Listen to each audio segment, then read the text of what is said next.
Welcome to Corwin's Leaders Coaching Leaders podcast with host Peter DeWitt. This podcast is from education leaders for education leaders. Every week, Peter and our guests get together to share ideas, put research into practice, and ensure every student is learning, not by chance, but by design. Happy Monday, Ariel. How was your weekend? Hey, Peter. Doing all right. Yeah, it was nice. We've had stormy weather here, but it's nice and sunny today. So, very good. How was yours?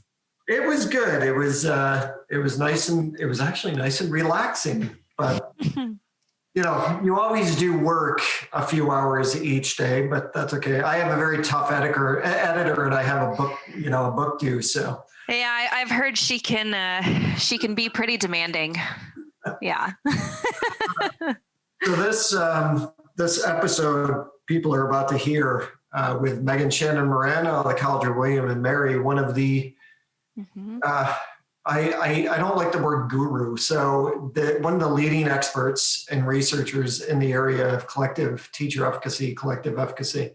And then, of course, Jenni Donohoo, a friend to both of us, but also does a lot of research in collective teacher efficacy and a lot of work, running workshops, facilitating workshops. They have a lot of really important insight to offer into it. So what do you think people should be looking for in this podcast? Yeah, well, I mean, they both, talk about this and write about this so much, and they have just such a wealth of information. And I loved that this episode almost takes kind of a debunking approach of looking at what are some of the common misconceptions about collective efficacy and kind of why does it get all the hype that it does, and really looking at how it can be incredibly effective. But I love also that you brought up the point that it's not just about academics, it's also about wellness and social emotional learning, that collective efficacy has a big impact on our growth as people, not just on academics and performance. So I thought that was a really interesting discussion. I'm excited for people to learn something new about that. Yeah, it was nice for me. I mean, obviously, I cite, and I said this in the podcast too, but I cite Megan's work a lot and I cite Jenni a lot. And so I'll never get tired of having the opportunity to talk to them, in person. But I have heard so many, just because of the fact that I focused on self-efficacy and collective teacher efficacy and now collective leader efficacy so much. There are those things that I'm often asked. And even though I have the answer, I sometimes will say, is that the right answer though? I really need to recheck on that. So having conversations like today give me the opportunity to do that too. Do you need a high level of self-efficacy in order to build collective teacher efficacy? And yeah, I also get hit with a lot of the criticisms around the work. So being able to talk to the two of them in this podcast on that, I think is really important as well. So I think people are really going to enjoy this because we also get the opportunity to talk about their books. We know that Megan Tschannen-Moran and Bob, her husband, Bob Tschannen-Moran, have a book out on evocative coaching. It's the second edition. We know that Jenni Donohoo has a new book out with Stephanie Height on leading collective efficacy. So gave us an opportunity to talk about those two books as well. That's right. And I love something that Megan said at the end after we stopped recording, but it was such a great point that this is really complex work. And she does say something to that effect in the episode as well, so listeners can hear that. But she says, people don't like complex. They're attracted to simplistic thinking sometimes, and collective efficacy is hard to do. It's very complex. So I love that this episode is really going to kind of demystify it and make it a little bit easier and accessible to everyone. Yeah, for sure. All right. Well, let's get to it.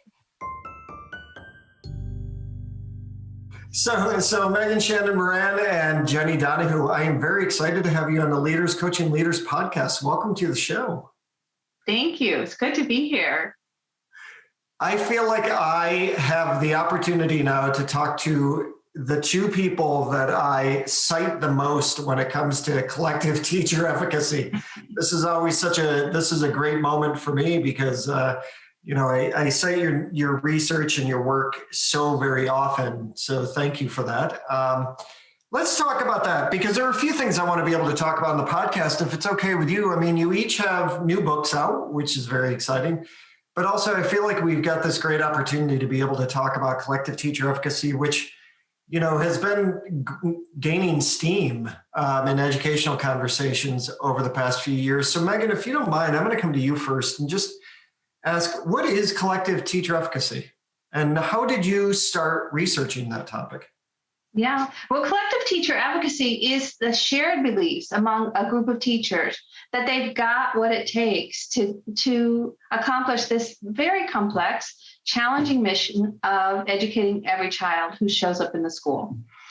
And so it's a derivative, or it's related to individual teacher efficacy, which we know is a really powerful motivational construct. If a teacher believes, any of us, if we believe we can do something, we're more engaged. We stick to it. We have more perseverance in the face of obstacles or setbacks, because we have a belief. I can get to the finish line. I can achieve mastery in this, whatever it is. So so failure does not derail us in the same way as if we enter the learning of a new skill or a task that we think, I'm not so sure I'm going to be that good at this. I'm kind of uncertain about that. Then if that's our opening belief, then we run into inevitable obstacles along the path. And then we're like, you see, it just confirms my hesitancy. I didn't think I was going to be that good at it. And we give up. So we don't persevere in the same way. And we don't put in as much effort when we don't have that belief that we are going to be able to be successful. Mm-hmm.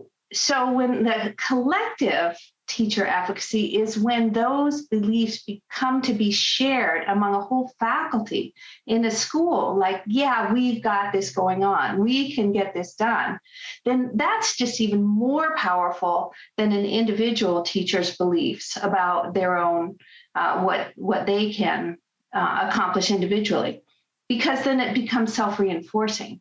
And then the overcoming of obstacles becomes a collective work. It's not just me trying harder, me putting more effort in. It's we are trying harder. We're putting in more effort. We're helping each other problem solve because we believe we've got what it takes to get it done. So even if we've got some challenging students with challenging behaviors or learning challenges, that are not easy to tackle. That's exactly where the magic, the differential between low collective efficacy and high collective efficacy comes in, because we think, well, we can do that. We've got it. So our first attempt didn't work, our second attempt, this is genuinely a challenge, but we're going to put in the effort. We're going to be motivated because we really believe we can get this done. So it's, everybody says all children can learn. How much do you really believe that? How much are you really invested collectively that, no, we really can do all children. We really mean that. Every kid who shows up, we're going to be able to meet their needs. Yeah, and I'm going to have a bunch of follow-up questions where this is concerned. So thank you for that. But Jenni, you have been writing a lot and researching a lot about collective teacher efficacy as well over the past few years. What has been where did that interest first come from? And then what drives the work that you continue to do in this area? So the interest first came from, I think, my work with collaborative inquiry and seeing teams go through an inquiry process where they were identifying student strengths and areas of need, working together to determine how to address those needs as a team, seeing the results of their efforts, and then feeling that sense of collective efficacy because they saw what they were doing was making a difference.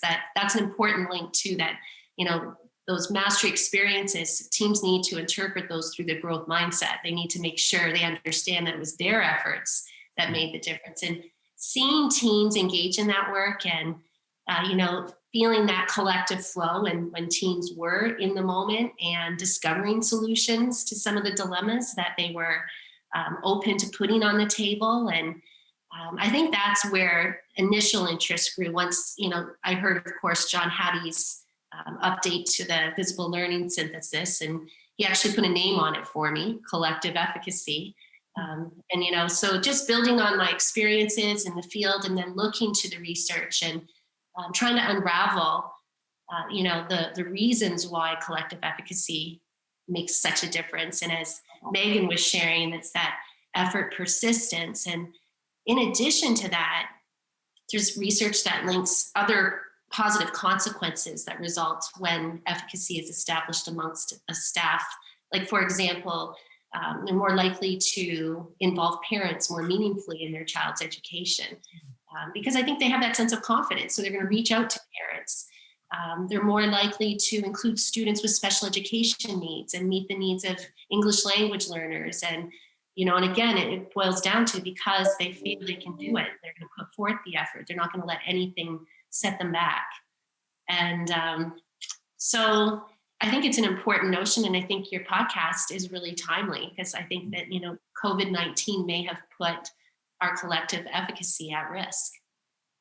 Yeah, for sure. And thank you for that, because that's definitely an additional insight into it that I think is important. One of the things, Megan, that you had said earlier when you were talking about the research is you mentioned the whole faculty, and I work with a lot of school leaders, and there are times that school leaders might have large faculties and they're like, whoa, you know what, that's way too much. There's just no way I can get my whole faculty to work together in that way.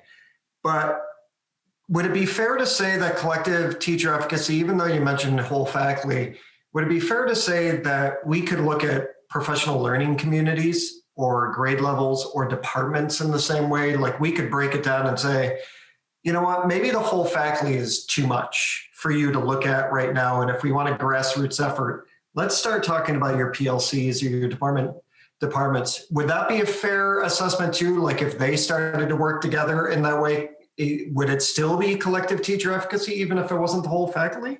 Yes, it would. It would, because it's the idea of this collective motivation that we're working together, we're problem solving because we collectively have the belief that we can do it. So whether the we is a PLC or a faculty as a whole, it's the we-ness of it that makes it so powerful.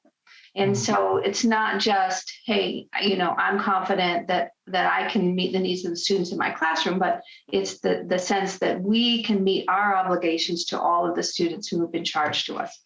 So yes, we can work on that. But I think whether we're working, whatever is our unit that we are thinking about, we still need to think about what are the sources of collective efficacy? Where does that come from? Because I think if we're building it in one PLC, we could be thinking about how we're doing that in all of them. And the most powerful one is the one Jenni just mentioned, which is mastery experiences. And what Pandora says is they only count as mastery experiences if we celebrate them, if we acknowledge them.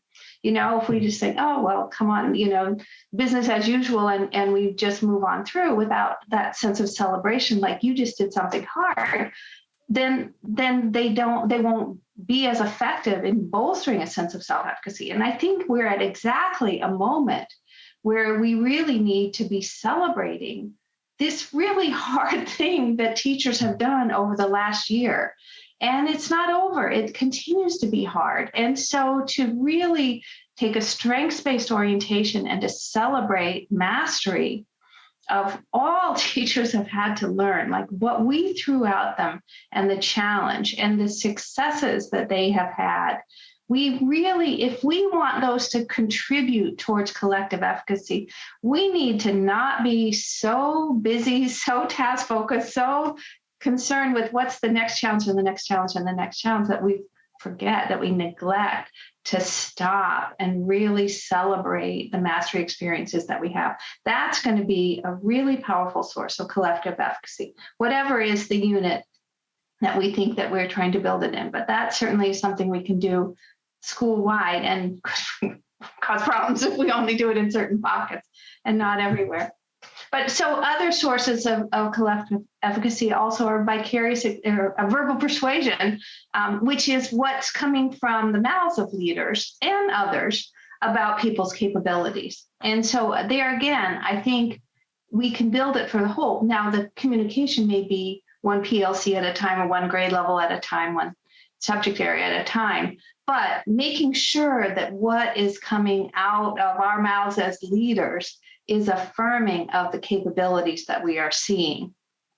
And again, just taking that time to notice and to articulate, to verbalize, wow, you guys are doing amazing things. And here's our next challenge. And I really believe in you. I really think we're going to be able to do it. Look at all the successes we've had to this point. Now this next thing is hard, but I really think you've got what it takes. Mm-hmm. Jenni, you had mentioned, and you both have mentioned COVID. Obviously, teaching through a pandemic has not been easy. And one of the things that I was thinking about, Jenni, when you were just talking about with collective efficacy, it is sometimes seen as like the academic side, like we're going to impact the academics. But one of the things that's become very clear since March of last year is the social emotional learning side.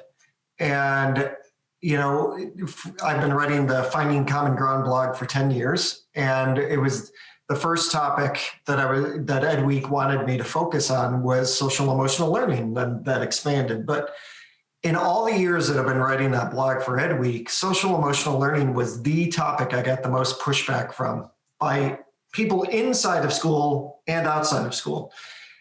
And then March of last year happened. Everybody started saying things like, Maslow before Bloom and social emotional learning matters. So when we're talking about collective efficacy or collective teacher efficacy specifically, it's not just about the academic side. It's also, would you say it's fair to say, or would it be fair to say that it's also about the social emotional side and what teachers can do there?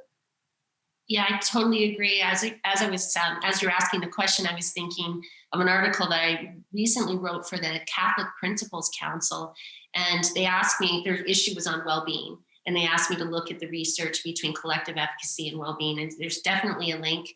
Greater job satisfaction, professional well-being is associated with a sense of efficacy. And as Megan was talking about those sources, what I was thinking of is not only the teacher's well-being, but students' well-being as well, and how those sources not only are the influences from a teacher perspective, but they also influence student efficacy. And so mastery experiences for our students in this new environment is going to be important to acknowledge. Having that high expectations and the verbal persuasion, letting our kids know that this is going to be tough, but we know you can do it. And then the other two sources, the vicarious experiences, I think are important, of course, for our teacher teams. And when Megan mentioned celebrating that mastery, and then I think that adds to the vicarious source, because people will see other teams meeting with success. And when that's celebrated and acknowledged, they start to build up their efficacy beliefs by thinking, well, if someone else did it, then we can do it too. And then the fourth source are those really positive feelings, that sense of excitement that comes when we've met with success and when it's been acknowledged. So again, not only from the teacher perspective, but important for our students as well to build their self-efficacy. Yeah, it's very interesting to me because when you're looking at those things with collective efficacy, I think one of the things besides the social emotional learning, which we know more than ever is incredibly important. I have thought about the power of collective teacher efficacy through the recent conversations that have come up. I guess they're not so recent, but they've definitely taken on more importance over the past year. And that is of race and racial reckoning. When people talk about equity. And I was thinking, for those of us in the United States, obviously we can look to a lot of examples of where racial reckoning needs to be a part of the conversation. But even with Jenni, people in your home country of Canada, we know that we can look at First Nations populations, right? And how do we include those populations?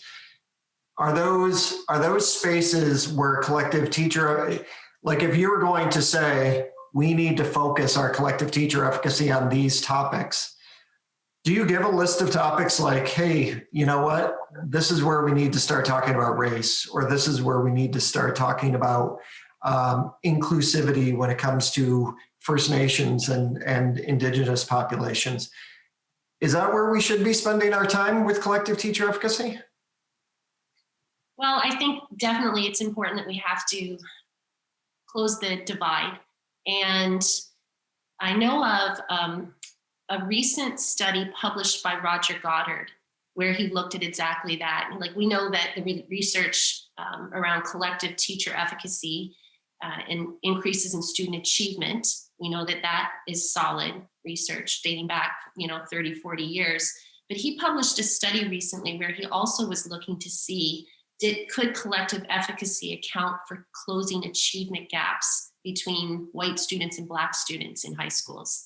And he found that it accounted for a 50% reduction in a gap in achievement. And so I think that there's more and more research that's being done to look at the effects on different subgroups, but it should be always part of the conversation. Teachers need to feel that they're able to meet the needs of all students, in order to harness that sense of efficacy. So I think that it should definitely be part of the conversation. And Megan, do you think that's where you had mentioned at the beginning of the podcast about self-efficacy, gaining confidence, those kind of things? Those are very much topics where people don't feel confident. In fact, when I look at, I did my doctoral research on safeguarding LGBTQ students, and I know that there were a lot of principals that did not feel confident talking there. Do you think that part of that is the reason why collective efficacy is so important, because you can bring that person in who lacks the confidence and you can build their confidence through working with a team, and you can choose that you can create what's often seen as an achievement gap, but it might switch it around to being the mindset of an opportunity gap, meaning that there's an achievement gap because teachers might have a deficit mindset, and create an opportunity gap, in fact, for those students. So is collective teacher efficacy a case of you can bring some people in who might not feel confident talking about this topic because they find it to be controversial or uncomfortable, and yet they can gain confidence from working with the group around it? Absolutely, absolutely. And individuals' lack of confidence can be compensated for by a collective sense that we got this and we're learning this together. And I think we can start if sort of shifting our mindset of not just thinking about an opportunity gap, but an opportunity. This is a real opportunity. I think we're at a moment of disjunction where we are really recognizing that our old models of schooling, that our batch processing of kids is really breaking down. And I think COVID has brought that to the forefront. And now what we're asking teachers to do as we come back from distance learning and we are on different models. Some teachers are being asked to teach to students who are in the room and in a distance way simultaneously at the same time. Some teachers are seeing their students only a few days a week. Some teachers are having to cope with just an even wider array of students. Some students who have continued learning throughout this whole last year, and some who really have not had those opportunities to learn, all coming back together again. And so I really think we're reaching a breaking point. What we're asking teachers to do is enormously complex. I like to say it really is rocket science to really think about doing the kind of differentiation that we would have had to do before COVID, but now there's just so much diversity to cope with of levels of what people have been through. And then the social emotional area that you talked about as well. Some students, maybe have felt secure and in calm and well-resourced environments over this last year. And others may have really been living in very, very stressful and difficult circumstances and are coming back to us with a level of trauma that we haven't seen before. So asking teachers to do all of these things is just enormously complex. And so, if without self-collective efficacy, we're going to say, forget it. like it's too much. It really is too much. But this is an opportunity to get creative. There's just so many people who are dreaming that this is a moment where we can really get creative and to think about new models. And how are we going to build on all these new technological skills that we learned and that are now available that, weren't available 10 or 15 years ago. So how can we think differently about this? And in order to think differently about it, I think it's a even more a fundamental change is that we need to move from less of a bureaucratic structure where we think about school leaders at the top and teachers at the bottom. We need to flip that to what a professional organization puts the teachers at top, because it's their work that is the essential element of our mission to our students. And so we need to put their creativity, their knowledge, what they've learned over this last year and what they brought to it prior to that. But that needs to become our central focus. And then the collaboration around but taking off some of the constraints and really tapping into what teachers can bring to the conversation, I think it's just critically important at this time. Yeah, that's good to know, because I just finished a book on collective leader efficacy. And so that's really good to hear, because it's about how do you foster an environment where you can get teachers to feel like they can step up to a leadership position. And that's important. And I think one of the things you said that I wanted to draw out for people, because it's probably a question you get asked, because it's certainly a question I get asked from people, is do you have to have a level of self-efficacy in order to build collective? Does everybody around the table have to have a high level of self-efficacy to build collective teacher efficacy? And the answer is no. You can actually build it during the process, which I think is great. One of the things, because the three of us have written about collective teacher efficacy a lot, and you both have done a great deal of research on it. What we know is that there are criticisms of it as well. And we will get hit with criticisms like, 3 times the impact on student learning and that stuff. And we hear from some critics, why do you think there are critics when it comes, like with all the things you both just got done saying? How can somebody criticize and say, no, collective teacher efficacy is not powerful and it doesn't work? Why? Where do you think that comes from? The critiques of collective teacher efficacy. People just think we're doing a lot better if we just keep beating up on teachers and telling them they're wrong and they're bad and they're not doing a good enough job, and let's fire our way to Finland. It's not, all we have to do is fire all the bad teachers and now all will be well. It's just a simplistic belief. And I think there's some attractiveness to simplistic beliefs, but I think it really is, comes from a place of saying, we got to keep the pressure on. We really just have to turn up the heat on teachers, and we need to break the teachers' unions and break protections so that we can just, fire at will. Yeah. Teachers who we don't think are doing a good job. And I don't think we have a lot of evidence that that's going to get us where we need to go.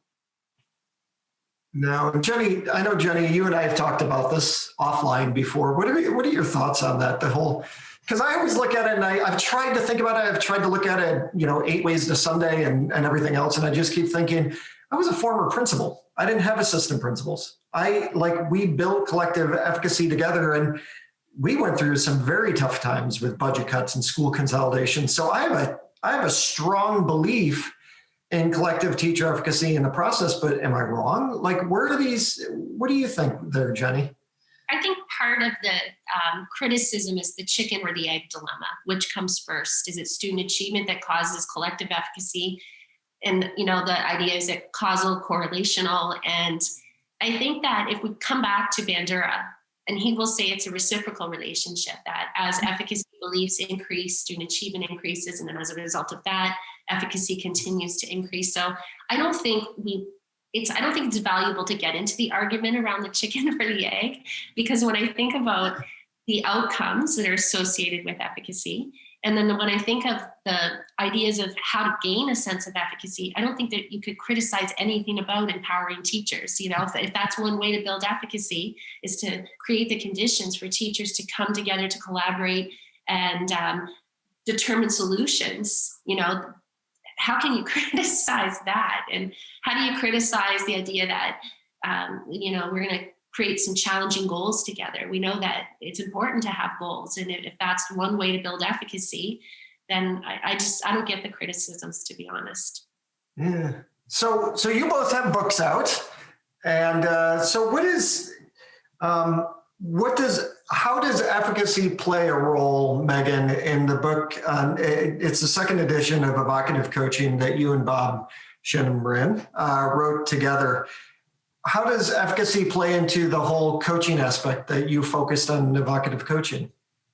Well, I think it's really, really important that we take a strengths-based orientation in our coaching and help teachers to recognize where are things going well, where are they showing specific skills and abilities, and then how we build on that for areas that are a little bit more challenging for them.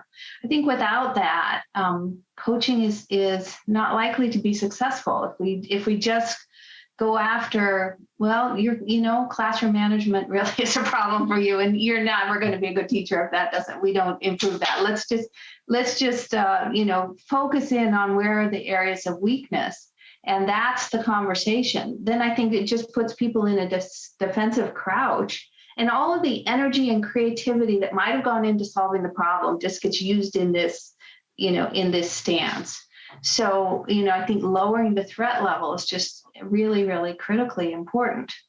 Our coaching model also starts with listening, and it starts with expressing empathy. So that's where we build in that socio-emotional learning as well. I think it's really unfair for us to ask teachers to have empathy and to bolster the social emotional learning of their students if we don't have a system, if we don't think about ways that we engage them through our own social emotional strengths and skills to offer them empathy for the very real challenges that they are facing. I know that in the book, you and Bob talk about LEAD. So it's listen, emphasize, appreciate, and design. Yes, empathize. Empathize. Yeah, that's the important part. Yes. Yeah, can't read my own writing. Okay. What is the design part that you're focusing on there? We talk about designing a smarter experiment. So instead of designing smart goals, and I mean, not that those are terrible, they've served us well, but our critique about them, especially in a coaching context, is that they can set up then a bar of failure. Like if I don't make my goals, and we've all seen how people game the system by setting really low goals, like because I want to be sure that I make it, because there'll be bad things will happen to me if I don't make my goals. So instead, we change it to a learning focus, and we talk about a smarter experiment. So laying out a hypothesis. If I do this, then I think this is what will happen. And then let's go test it. Let's lay out a set of steps that we are going to try out this idea. And at the end of the day, we're going to come back and say, okay, what did we learn from that? So you don't fail at an experiment unless you don't do it at all, but you can learn. There are things to be learned, even if it doesn't play out exactly the way that we imagined as we were laying out the plans. But that helps set a tone of like, this is cool, this is fun, this is like we're learning new things. So even if like that didn't go so well, it's not like a shameful thing. Again, puts us back in this defensive crouch. It's like, well, what can we learn from that? And let's try what did go well. What can we learn from that? How can we build on the pieces of it that worked to overcome the parts that didn't work? And the reason it's smarter is the ER is evaluated and refined. So that means that puts it into an action learning cycle that we don't just go out, do our experiments, say, okay, well, that's it. Like, no, we think about it. We say, these are the areas where, we learned something valuable. How are we going to put that into play for our next experiment? I like that. I like that you both, and Jenni, I want to ask you about leading collective efficacy that you wrote with Stephanie Height. What I like about what you both do is I often feel so much that teachers feel this pressure to go in and teach that they don't always get the opportunity to learn. And I like that the both of you really have a interest in bringing back the curiosity part. And you're right, Megan, you think about context beliefs. Ken Leithwood talks about that a lot, right? Do I work in a school that's actually going to support me in trying to be innovative? So what you're talking about there is I don't want to put out a SMART goal that I might fail at, because then it's going to come back at my evaluation. And what you're bringing into it is the curiosity part. Mm-hmm. Now, Jenni, with you, you and Stephanie actually wrote about leading collective efficacy, and I know that school building leaders play a part in that. So where does this come in? Where does it intersect with all the other great efficacy work that you've actually done in your career over the years?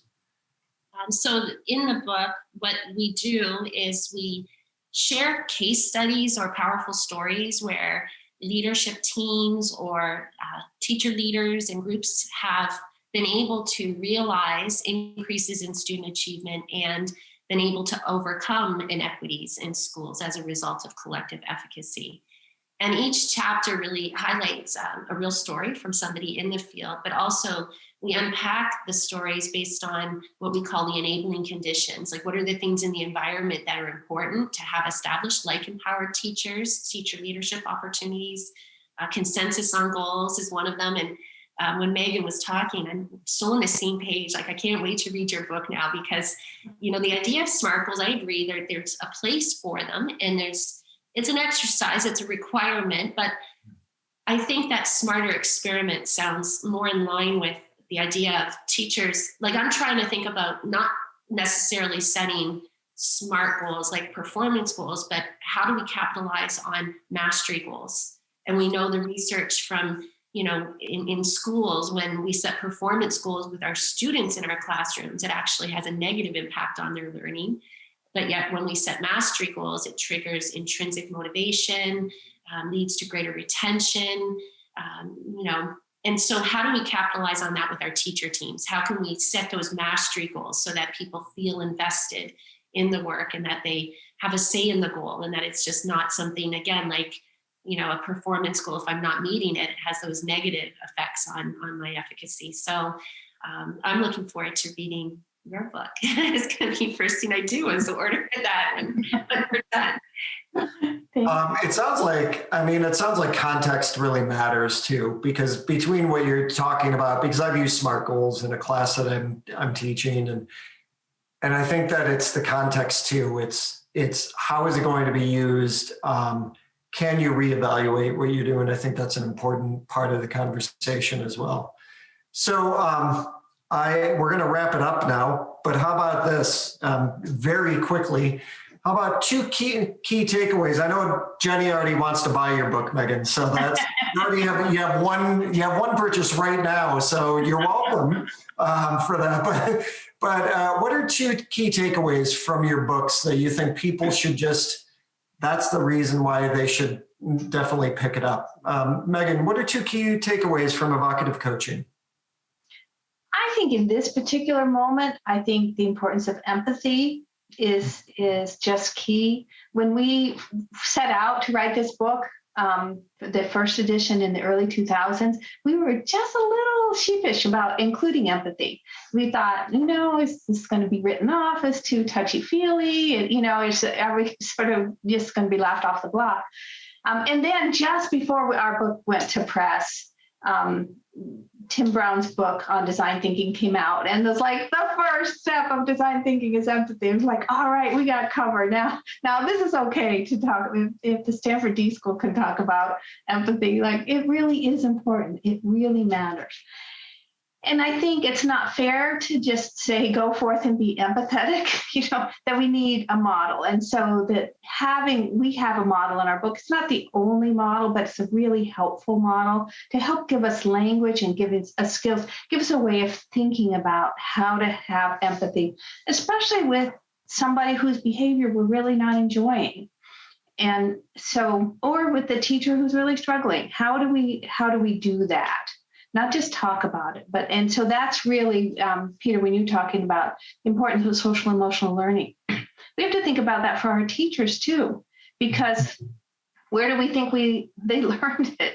We haven't been teaching it. We have not been focusing on it. And so just to assume everybody comes to the starting line of their teaching career with all the social emotional learning skills they need is really unfair. Yeah.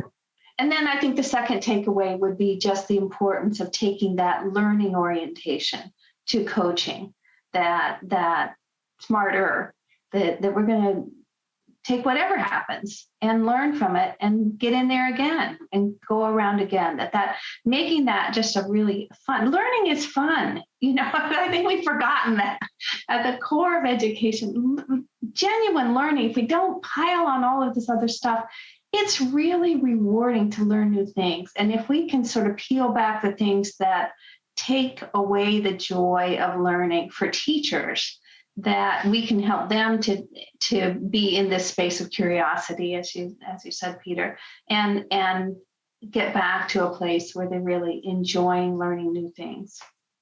Well, I can tell you that you both have had a huge impact on me when it comes to learning new things. So, Jenni, what about you with two key takeaways from the book that you wrote with Steph?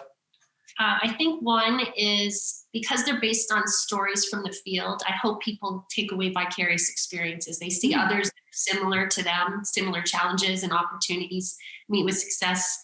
And I hope to build a sense of efficacy through those vicarious stories. And then the second one, I hope what we really tried to do, and I think we did a good job at this, is try to show how to tap into those sources of efficacy based on our context. So thinking about the mastery experiences, vicarious experiences, and how those interact with the context, with our environment, with the enabling conditions. And I'm just trying to make those links for people that really want to do the work of leading collective efficacy in schools.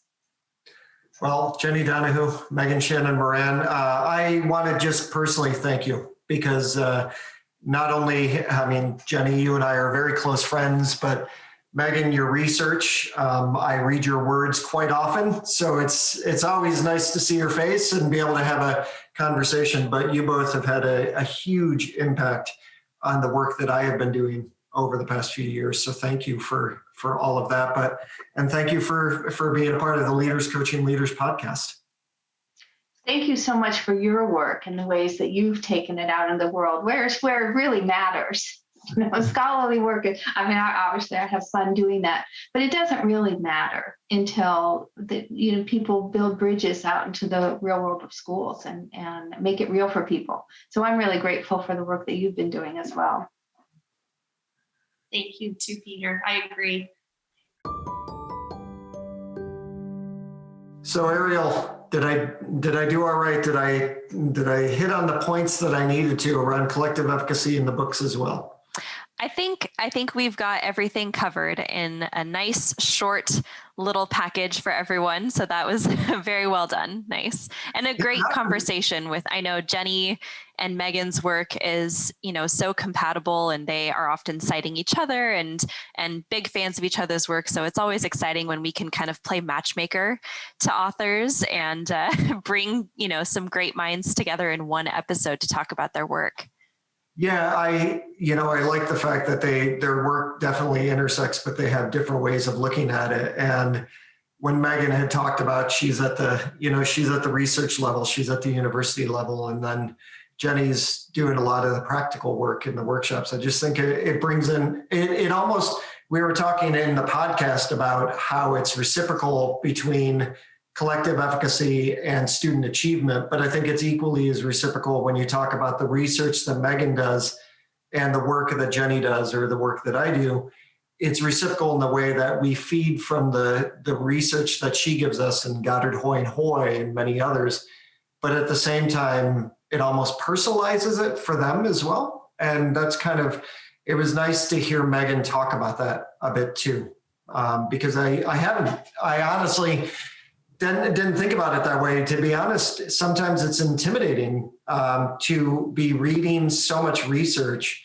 And then when you talk to the actual researcher, you do worry about, do you get it right? And is my perspective off, or is it okay where this is concerned? So it was really nice to have that conversation with Megan and have her give her perspective on what this means for the work that she does too. So yeah, just really important topics that we talked about. I think people need to look at collective teacher efficacy as not just the academic focus, although important, but it's also about, we have these really big topics that we need to not just talk about, but we need to actually take actionable steps. And, when I was talking about race, and because, when I'm doing the show for Ed Week and the blog and everything else, you've got these really huge topics that people are afraid to talk about because they're intimidated by it. And just talking to people like Megan and Jenni to say, this is the place where you can talk about it, where it's got to be that comfort zone where it's okay if you don't always say the right thing, but you do have to step forward and start talking about it and start taking actionable steps. I think that's such an important piece to say that collective teacher efficacy is not just some fun research term to use, at parties or with your friends to show how much you know. It's actually a very viable space to be able to do so much important work within the school system. So I'm always honored when I get to have these conversations. Yeah, that's great. Well, I hope that listeners got just as much out of it as we did, and I hope Megan and Jenni did as well. And for those of you listening, please don't forget to leave us a review on Apple. You can listen on Apple, Spotify, Google, or pretty much, your favorite podcast app. Or you can watch the show on our YouTube channel, on Corwin's YouTube channel, and visit our page, corwin.com/leaderscoachingleaders for more info. Well, all right, Ariel, Peter. Thank you so much for this, as always, and thank you to everybody that's listened so far, but I'll see you next week. All right. Talk to you then.